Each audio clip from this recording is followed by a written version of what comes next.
So let's go over now from Sweden to Estonia, actually the home country of my own parents. I'm so happy to connect all these countries in this way now. So I would like to invite on screen Pirjo. Pirjo Turk, consultant and former head of family policy at the Estonian Ministry of Social Affairs. Hi, Pirjo. Hello. Hello. Nice to see you again. We've been talking a lot, you and I. It's interesting. So, Pirjo, if we would take the same questions with you as I took with Niklas. I mean, I know that Estonia has had family policies in different ways for a long time, but if you focus on this, the topic of today, parental leave and benefit system supporting working parents and so on in Estonia. Why did you decide to develop that in Estonia, and when was that? First of all, hello everyone, and thank you for inviting us here, Tiina. And it has been great to listen to our Swedish colleagues as well, and think what we have done and what we haven't done. But yes, as we have lots to discuss, I will start. So yes, I think it was like turning point in our family policy in 2004 when we established our Parental Benefit Act. And yes, it was like the system became much more generous than we had previously had. And the reasons why we decided to do so was, well, because our birth rate was really low by that time. In 2003, it was like around 1.37. Also, we had a problem that many young people who are potentially parents, soon to be, were emigrating from Estonia. So our country population is approximately 1.3 million. So we were shrinking, and this was alarming. So we needed to do something. So I would say that that was the breaking point when also our political parties started to say that family policy is our first priority. Also, what was the problem, why people didn't have children, that young families had many loans and they were financially not secure. So it was important to support the families so that they could keep up their income as it used to be. So therefore, the parental benefit system was still developed so that to ensure the same income for persons raising a child in their first year, and then to support also the reconciliation of work and family life. And also the aim in establishing this system was to support subsequent births. Mm. So since 2004, you have developed the parental leave and benefit system. And again now, I mean, it's a couple of years, so we have tried different things. What works then? The best practice from you and what you offer today, 2021. If you give a brief overview of that, and we share a slide to show what you talk about.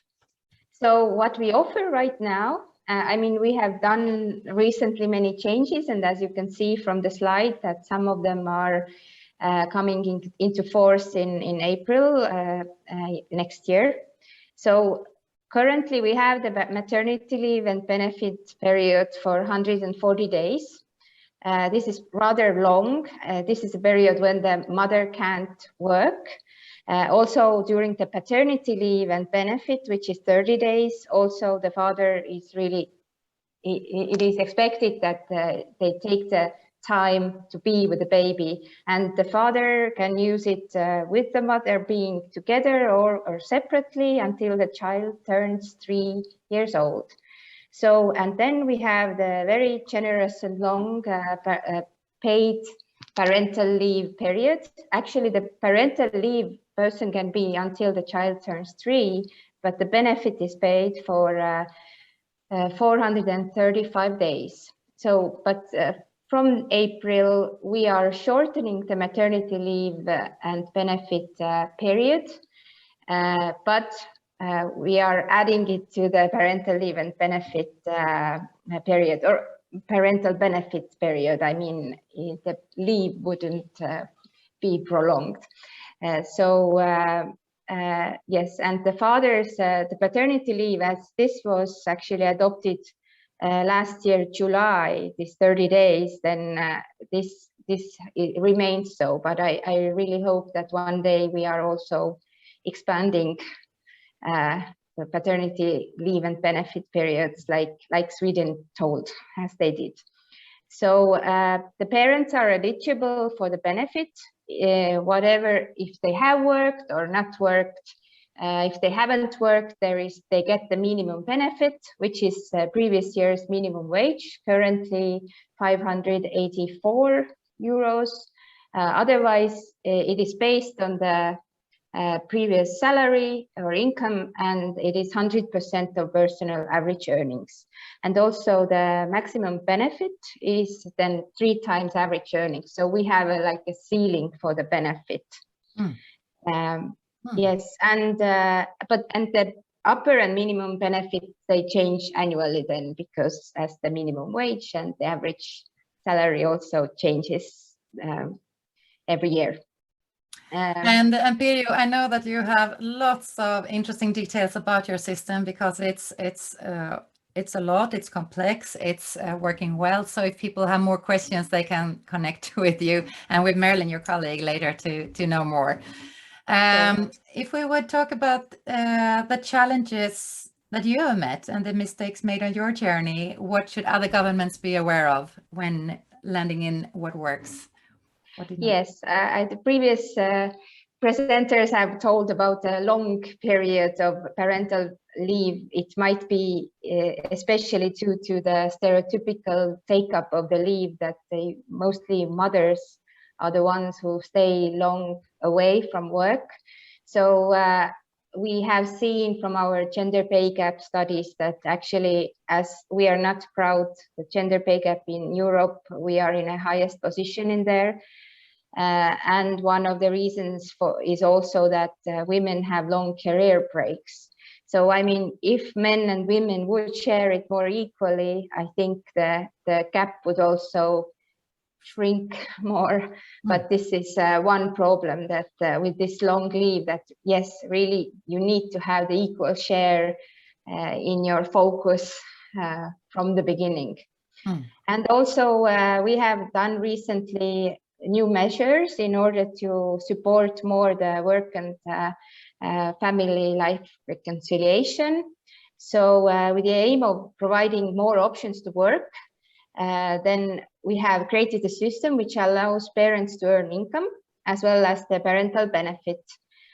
So because in our case, the parental leave and benefit is not always associated, they can be separate. You don't need to be on leave in order to get the benefit. So yeah, that is important to understand, because I needed to ask you several times, because I thought first that you could get salary while you're on parental leave, but that is not the case. Yes, yes. So, but now we have the system that if the parent earns more than 1.5 times average salary, the parental benefit is then reduced. But if you earn less, it's not reduced on the same time. So we have had some positive impact because of that, but we are also aware that this has influence that some families don't use it as it is intended to use, or as it is aimed. So there are some misusages, and this is something we need to work on. Yeah. So talking about impact, then you talked about the birth rate challenges in the beginning. What impact have your system had on that during the years? We have a slide to show that, right? Yes. Well, as I told that we had a problem with our fertility rate, which was very low in 2003.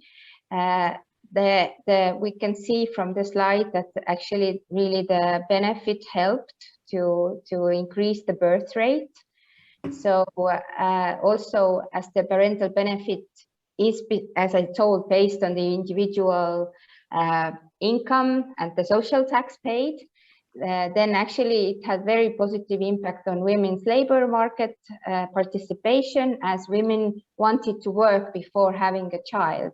So this has really motivated them. And as our laws say that if someone has a child and is on parental leave, you can't you can't fire this person or tell the person that she is no longer needed, or he. So in that sense, it also means that these women had a place where to return to work. And also, I think one thing what everyone has also mentioned is that it's very important to provide child care after the parental benefit system. So we are proud that actually we don't have any care gap, meaning that once the parental benefit ends, our local governments are obliged to provide a kindergarten place. And so yes, there we don't have this gap that the families don't have somewhere to have their child to be taken care of, but on the other hand, there is no benefit anymore either. So I think it's very important to keep supporting the families. Thank you, Pirjo. So stay with us here now. We are going to invite another Estonian representative for the Estonian Ministry of Social Affairs here, Merlin Murumets, advisor from the Department of Children and Families. Welcome up on screen together with us, Merlin. Hello. Hello to everyone. Yes. So Merlin, Pirjo told us about the impact for birth rates. And we talked also about fathers using the benefit and parental leave. What more impact have you seen from the initiatives taken, like the things we talked about?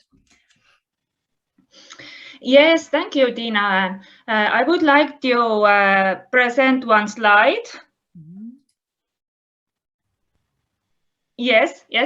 On this slide, we can see share of men who receive parental benefit from the number of the total number of recipients. The proportion of fathers receiving parental benefit is slowly increasing, amounting to 16% of all recipients of parental benefit. Although it might be higher, but it is good trend at the moment. And I don't have any slide, but I want to add that the number of parental benefit recipients who receive income from work has also increased from 9% to 19%. And it's positive and purposeful. So Merlin, now I stop screen sharing and I'll see you figure on screen and all of you. So you have done a lot. Lots of things are working. Some things were challenging and maybe need to be avoided from other governments. What are your future plans then and goals? What is cooking now? How will you develop further? You, Merlin. As my colleague Pirjo mentioned at the beginning, we have further changes which will enter into force on 1st April next year, to boost and facilitate the combination of work and family life and more equal distribution of the care load between the parents. After that, it is very important to give enough time for society to adapt to the changes and to analyze whether the changes were purposeful. And after that, we can start planning the following amendments. But what I want to add, we have improved a lot of digital side in recent years with the aim to provide family benefits proactively. It means we will inform parents of their options. All the data will move automatically and no physical contacts in order to apply for family benefits. The whole process can be done online. And we are very proud of that. That's great. Yes, and I wish to add that the Ministry of Social Affairs, in cooperation with NGOs, is carrying out projects that requires fathers to take more paternity leave. And another project aimed at employers, the family-friendly employer label following the example of Slovenia. And if you have any questions or more interest, if you will need detailed information, please send my email and then I will answer. Thank you. Thank you so much, Merlin. Thank you, Pirjo. It was wonderful to hear your example. And again, if you have questions for Merlin and Pirjo, write them in the chat. You'll get responses maybe if you stay after, because you stay for the short Q&A afterwards, or in written. So great example. Thank you for sharing.